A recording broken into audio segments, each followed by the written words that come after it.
Welcome to Wellness is a Way of Life, the podcast for female leaders seeking sustainable energy, clarity, and confidence.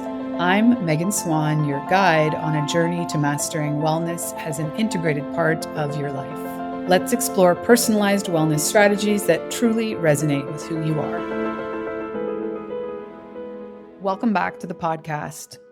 I wanted to do our first episode of season 6 on why wellness for female founders and leaders is so important, because this is the core of what I do and what we will be doing here at Megan Swan Wellness, or MSW, moving forward.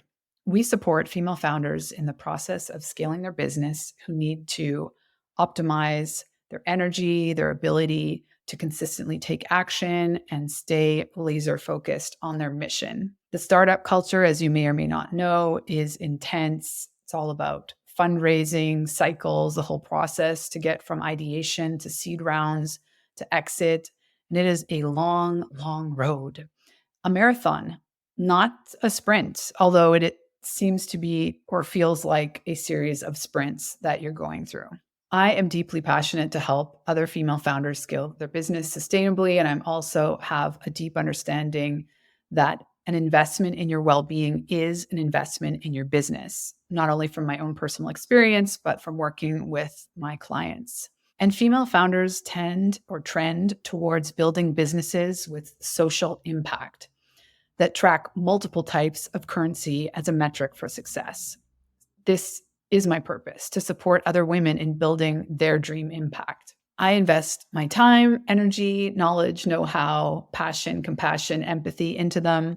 They invest in themselves and ultimately their mission, because without sustainable optimal wellness, they're unlikely to get where they want to go without burnout.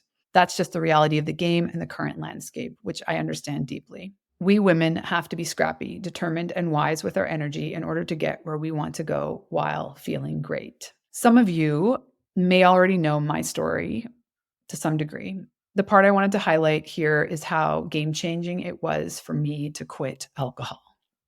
Last night, I had the privilege of meeting one of my sobriety visionaries, Ann Dowsett Johnson, who 10 years ago published her book, Drink: The Intimate Relationship Between Women and Alcohol.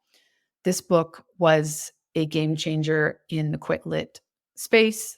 And honestly, it planted a deep seed. I didn't read it immediately. It was like the main book I leaned on personally when I first quit. And it was so pivotal in helping me understand how I got to where I was with my relationship with alcohol, and gave me an empowering reason beyond all the other reasons, health, wellness, you name it, relationships, to do so. And I wanted to share with you some of the gold nugget takeaways from that conversation last night. She said that honestly, there has never been a better time in history to get sober. And I would say the next era is all about female power. And ladies, you are not going to get anywhere in the long term with a hangover. She also said, you will never break the glass ceiling drinking. She spent decades working for Maclean's magazine. She is the person who invented or started they have a famous series where they do a deep dive criticism or analysis of all the universities in Canada. That's her baby. But she was there for years and did many important projects. So she knows corporate culture inside and out.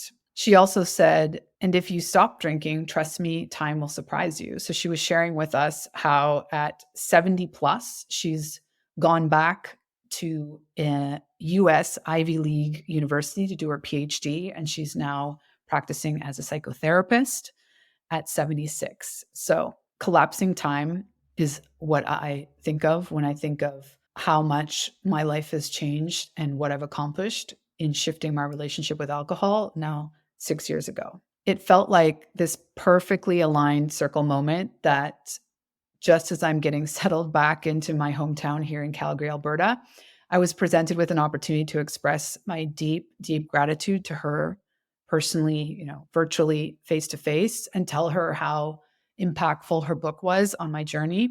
And like I said, it was the Quit Lit book that most resonated with me, and it planted key seed in my journey. To be clear, Not all my clients are interested in changing their relationship with alcohol. However, I will say that I know it is not an accident that they have gotten as far as they have and been as successful as they have already, because in general, the women I work with don't really drink. Either it's an intentional power move or it is never been a big interest of theirs for whatever reason. I have always phrased it in this way.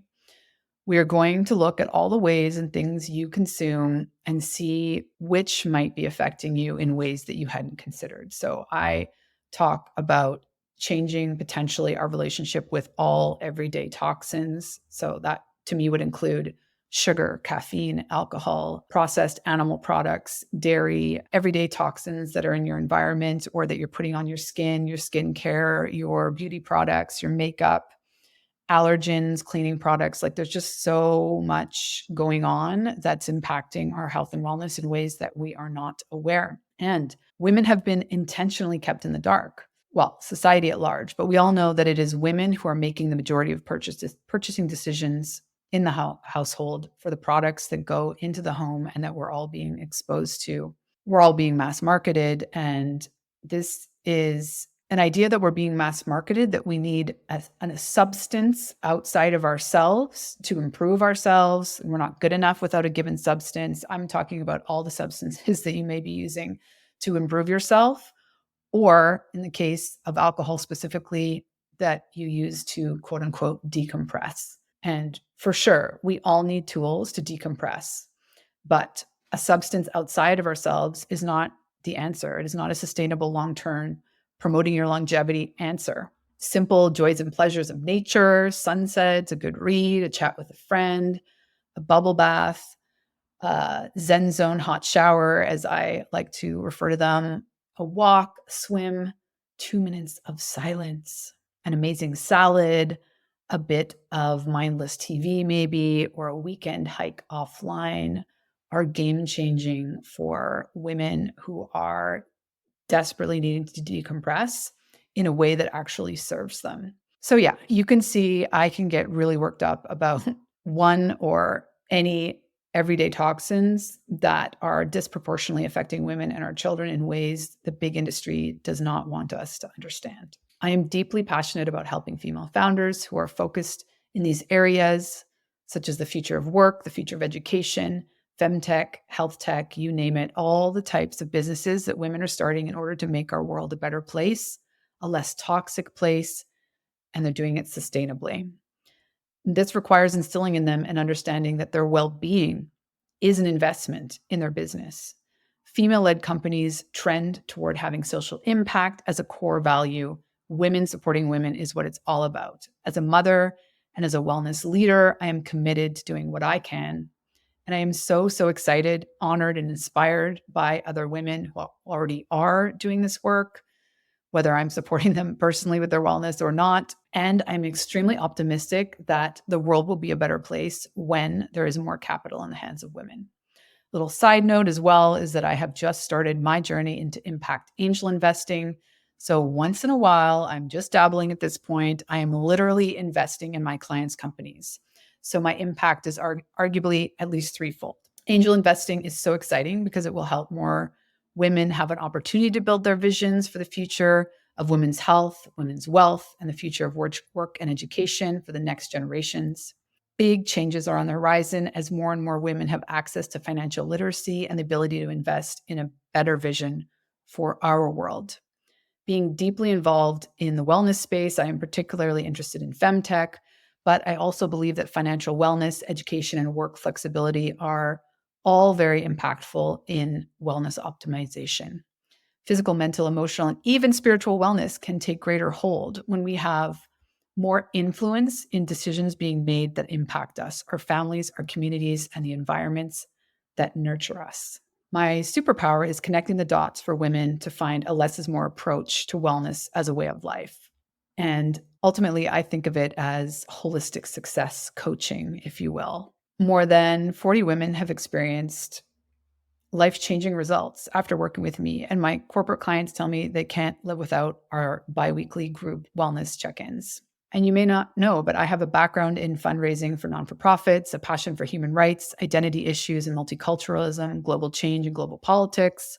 I love focusing on the macro and the micro and finding the connections. I also love curating wellness-infused experiences, events, and retreats. It's another passion of mine, and I would argue zone of genius that I'll be working on more in the future, creating these experiences specifically for female founders. As you know, I'm also a podcast host, a published author, a mom of 2 beautiful boys, and I'm so happy to provide personal wellness support to founders, mentoring for their teams on the company wellness culture and ethos, and providing strategic wellness advice. It is such an honor to support founders in their process and helping them strategically optimize their energy, their ability to consistently take action and stay focused on their mission. Women in business and leadership roles are community focused. We build for a better future. We focus on connection, people, and a better future for all. Women supporting women is what it's all about. A female founder's ripple effect is massive, and it's not just about the capital. So, why is wellness for female founders so important? It is the way forward to a better, healthier, and more sustainable, enjoyable tomorrow for us all. Thanks for tuning in to Wellness is a Way of Life. Are you ready to make wellness a natural part of your routine? Let's stay connected. Go to meganswanwellness.com. Until next time, live well and thrive.